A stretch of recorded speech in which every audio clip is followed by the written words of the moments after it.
Hey YouTube, L40 crawler here, Jeep 65 Ford F250, you can see in a couple of the vids.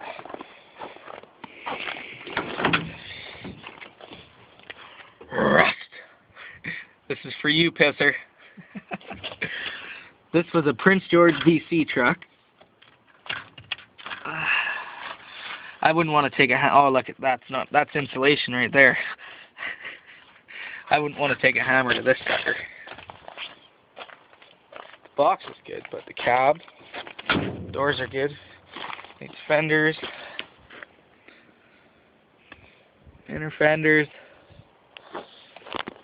Like the inner fenders, I don't want to pop the hood. But if it wasn't for rust, man, this thing would be in great shape. I couldn't find any rust driving around the other day. So here's my 1990 Chevrolet. Covered it with some chrome tape there. But right, you can see the ridge here. Rust.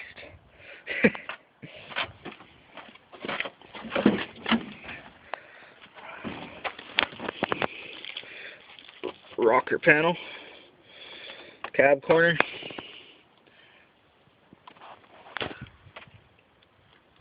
Rust.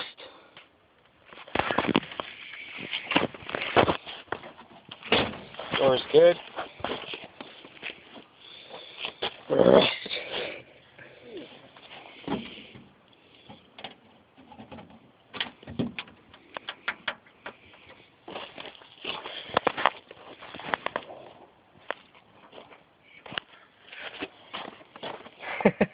Holy. First year of the twin I-beam. If anyone wants to buy this thing. 352, 4 on the floor. Runs great, drives great, needs brake lines, and some rust repair. That's the mint LeBaron. No rust on that. Side end is bad. Not nearly as bad. Now everybody, this is my new car. 96 Sunflower.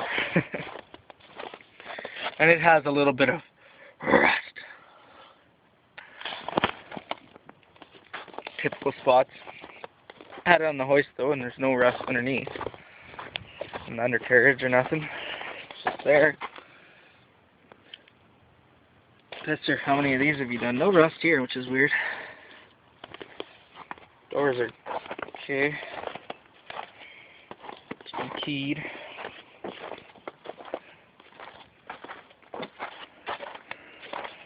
Might have picked this up last night. Oh, little dent there. Dolly that out. Interior's in pretty good shape. 5-speed, of course. So I'd show you guys this. Sunroof.